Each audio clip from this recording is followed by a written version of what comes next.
Welcome to SATV News. This is Anna Hussain with our headlines. Election schedule to be announced any day this week, says EC Sanaullah. Voting time to be announced extended by 1 hour. Fakhrul urges BNP followers to strongly counter misinformation in cyberspace. Khaleda will recover with divine blessings. ICT prosecution finishes formal charge framing hearing in enforced disappearances cases against Hasina, ex-army officer. Now in details. The Election Commission EC is set to extend polling durations by 1 hour in the upcoming National 13th Parliamentary election. Commissioner Brigadier General retired Abul Fazal MD Sanaullah said today, voting will run from 7:30 a.m. to 4:30 p.m., he said, after a meeting held at the EC headquarters in Dhaka's Agarga. The Election Commission, led by CEC AMM Nasiruddin, met today to review overall preparations and finalize the date for announcing the schedule for the upcoming national election and referendum. The EC is expected to announce the election schedule this week, he said, adding that the EC will send a letter to Bangladesh Television tomorrow requesting the recording of the CEC's speech for the schedule announcement. Election materials, including ballot papers, will be delivered to the respective polling centers on the night before election day.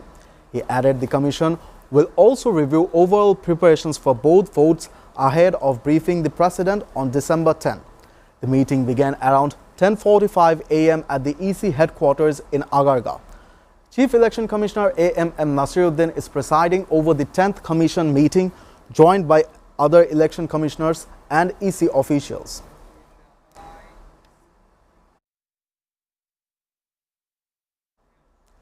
BNP Secretary General Mirza Fakhrul Islam Alamgir on Sunday expressed the hope that their critical ill party chairperson Khaleda Zia will recover with divine blessings. People all over the country are praying for her regardless of their political affiliation. We have faith in Allah and we believe that the prayers of so many people for her recovery, Allah will surely respond to them, he said. Fakhrul made these remarks while inauguration BNP's 6-day plan to build the country program at the Krishibid Institution Bangladesh KIB Auditorium in Dhaka's Farmgate. He said highly reputed national and international doctors are providing treatment to Khaleda at Evercare Hospital. None of us can feel happy at this moment. We are heavy-hearted because our great leader, the guardian of Bangladesh, now called the guardian of democracy of Bangladesh, is critically ill and receiving treatment in hospital. The BNP leader said, Khaleda Zia has never bowed to injustice and has never compromised on the country's independence, sovereignty, or the principle of democracy.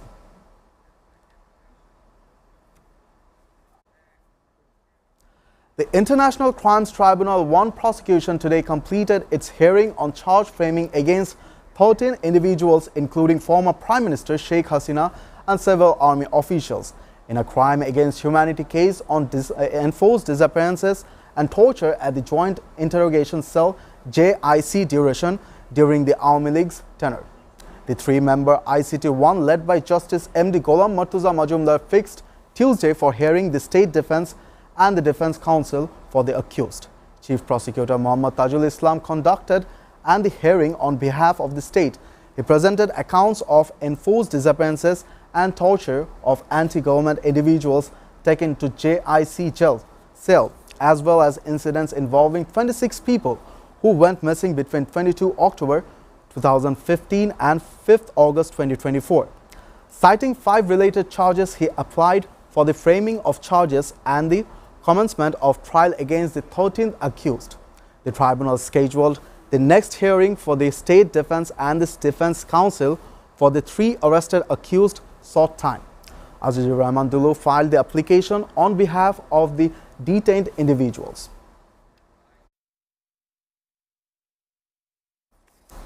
Mobile phone traders today staged a sit-in in front of the Bangladesh Telecommunication Regulatory Commission BTRC building, while another group blocked the Agarga intersection, disrupting traffic. The protesters are demanding reforms to the National Equipment Identity Register (NEIR) system and unrestricted access to mobile phone imports. Under the banner of Mobile Business Community Bangladesh, and the traders began gathering around 10 a.m. on the road adjacent to BTRC building, causing traffic disruption on one side and Manirul Islam, officer in charge of Sher-Bangla Nagar police station. The demonstration was continuing as of around 12:30 p.m., the OC added. Traders also observed what they describe as nationwide shutdown, demanding lower import taxes, more favorable business conditions for mobile handsets, and the withdrawal of planned NEIR implementation. Arafat Hussain, a mobile phone shop owner at Bashundara City in Dhaka, said, "We want our demands to be met through a peaceful movement."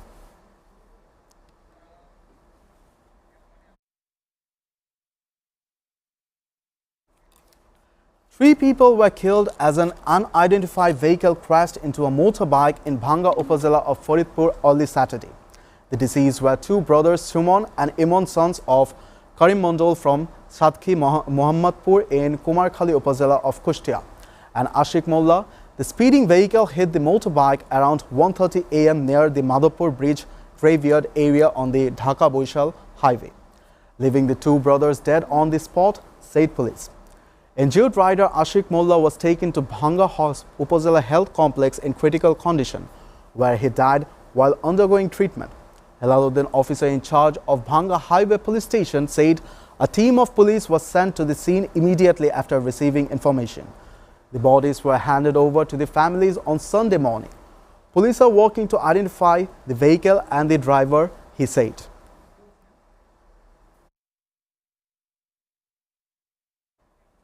A group of agitated locals disrupted the inauguration of a new bridge over the Ariel Khan River in Gorandi, Muladi, Barishal after objection emerged over the structure's sudden renaming Shohadi Bridge, the 36 July bridge. The incident took place at around 11 a.m. yesterday. Khachichar in Nazirpur Union, Muladi Upazila, when protesters stormed the inauguration marquee and forced the program to be abandoned. Asif Mahmood Shajib Bhuya, advisor to the interim government's Ministry of Local Government, Rural Development and Cooperative and the Ministry of Youth and Sports, had been scheduled to inaugurate the bridge virtually. Before he could join, demonstrators charged into the venue in front of officials, halting the event. Residents said the local government engineering department is building the 619-meter bridge linking Shahebad Char Sharikal Union, Gonadi with Nazirpur in Muladi.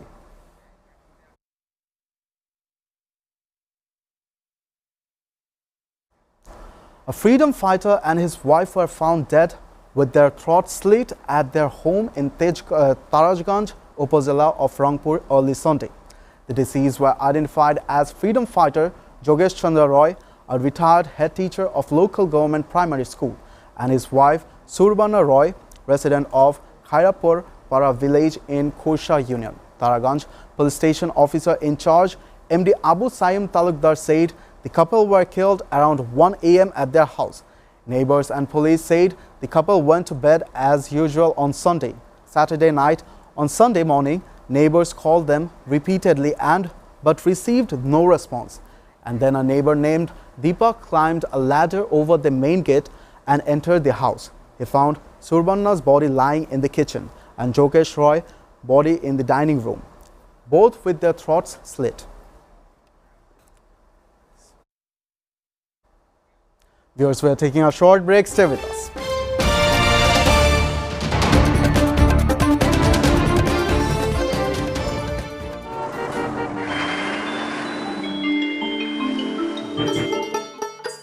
সারা দেশে লাখো মানুষের কঠোর কর্মতৎপরতা ও নিষ্ঠায় SA পরিবহন parcel and courier service এখন 16 কোটি মানুষের হাতের নাগালে।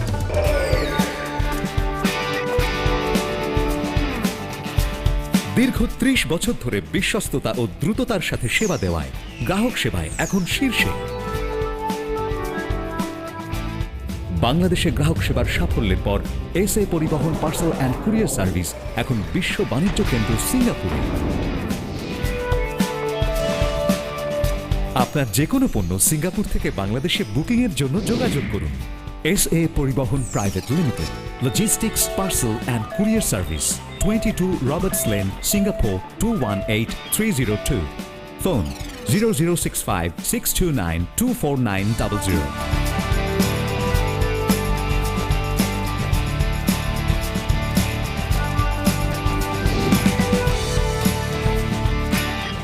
বাংলাদেশ থেকে সিঙ্গাপুরে পণ্য বুকিং এর জন্য যোগাযোগ করুন ঢাকা সহ দেশের যে কোনো ৮০টি শাখা কেন্দ্রে। এসএ পরিবহন পার্সেল অ্যান্ড কুরিয়ার সার্ভিস, আপনার সেবা সব সময়। Welcome, Grand Palace Hotel, Dhaka. A majestic lobby blending timeless elegance with modern design. Experience 5-star comfort in suites and rooms. Sophisticated fine dining restaurant. Crystal clear swimming pool for ultimate relaxation. Modern gym and serene spa for well-being.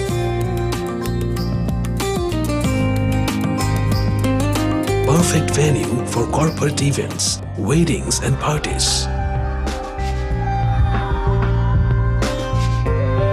Seamless and secured. Elegant and eye-catching design. Indulge, relax, discover the first 5-star chain hotels in Bangladesh. Grand Palace Hotel Dhaka, 22 Kakrail, Dhaka, Bangladesh.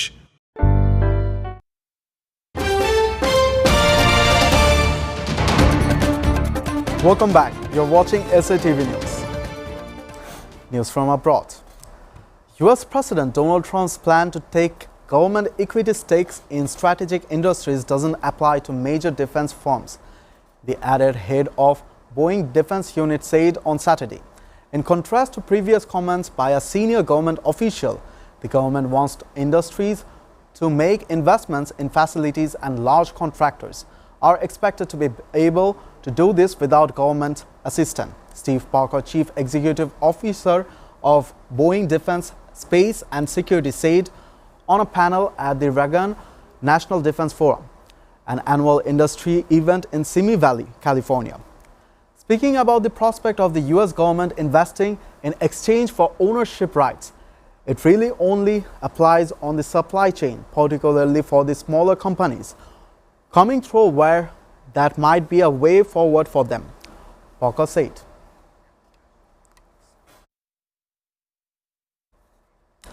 Ukrainian President Volodymyr Zelensky said on Saturday that he had a long substantive phone call with US President Donald Trump's special envoy Steve Witkoff and Trump's son-in-law Jared Kushner. Ukraine is determined to keep working in good faith with the American side to genuinely achieve peace. We agreed to the next step and format for talks with the United States, Zelensky said on X. Witkoff and Kushner had held 2 days of talks with Ukraine's senior negotiator Rustem Umerov in Miami this week, which both sides called constructive discussions on advancing a credible pathway towards a durable and just peace in Ukraine. Witkoff had been expected to brief Umerov on his meeting in Moscow this week with Russian President Vladimir Putin. Zelensky said he was waiting for Umerov to give him a detailed report in person in Kiev.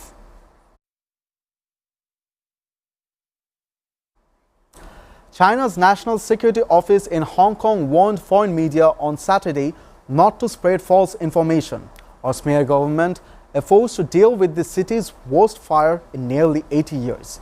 Ahead of a legislative council election on Sunday in the global financial hub, the Office of Safeguarding National Security said it had summoned a number of unspecified foreign media outlets criticizing coverage of the fire that killed at least 159 people at the Wangfu Court high-rise residential complex. Reuters was not contracted about the meeting and did not participate. Some foreign media have recently reported on Hong Kong ignoring the fact, spreading false information, distorting and smearing the government's disaster relief and aftermath work, attacking and interfering with the Legislative Council election, provoking social division and opposition, the statement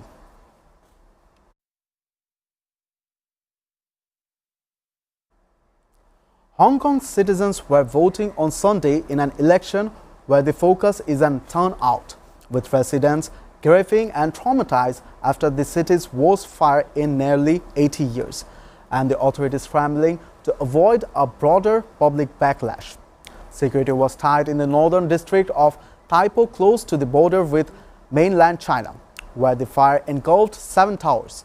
The city is holding elections for the Legislative Council, in which only candidates vetted as patriots by the China-backed Hong Kong government may run. Residents are angry over the blaze that killed at least 159 people and took nearly 2 days to extinguish after it broke out on 26 November.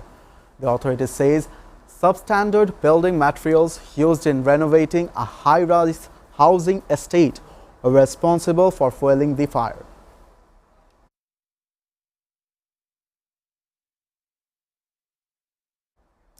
A giant Christmas tree adorned with red and gold bubbles stands in the West Bank city of Bethlehem for the first time since 2022.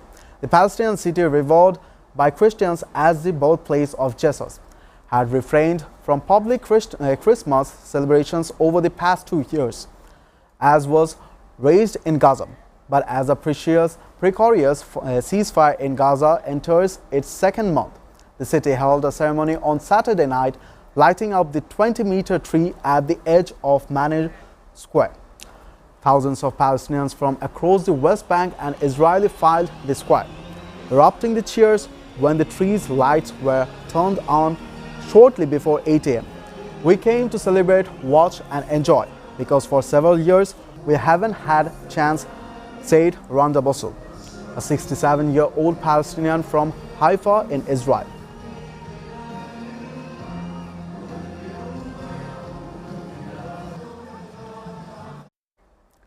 Syrians gathered in central Damascus on Friday and Saturday to mark the first anniversary of the collapse of the al-Assad government, a milestone that followed Bashar al-Assad's flight to Moscow in the early hours of 8 December last year. For many residents, the end of the former government, widely described by right groups as a police state, was seen as a turning point. Some Syrians described an exhalation, a sentiment they said had been absent for decades, says Al Jazeera. This year, following the change in government, brought both relief and uncertainty. Early comparisons by analysts to post-invasions Iraq or Libya underlined concerns about possibility instability. Sectarian violence broke out along the Syrian coast in March and Swadia in July. Sources said groups aligned with the former government helped fuel those tensions, prompting cycles of revenge attacks and the targeting of minorities.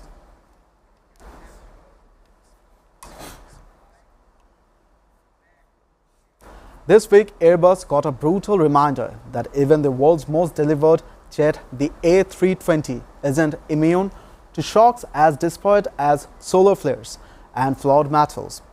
Days after recalling 6,000 A320 series planes over a software glitch linked to cosmic radiation, the European giant was forced to slash deliver targets when defects surfaced in some of their fuseled planets. The twin setbacks, one rooted in astrophysics, the other in basic meteorology, underscore how fragile success can be for plan maker. It dominates the busiest corner of aviation and is on track to output Boeing for a 7th straight year. As we put one thing behind us, we have another CEO. Gulen Faury told Reuters as he witnessed how many aircraft could be affected by problems with the thickness of panels.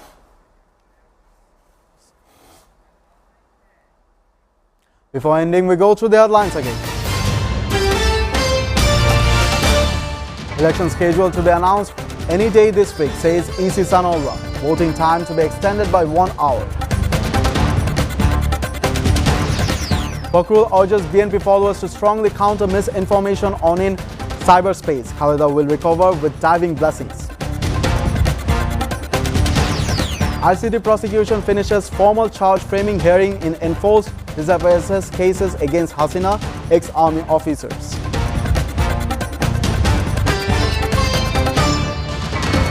You're up to date with our top stories so far here on SATV, and to know the latest news, visit www.satv.tv. Stay with us.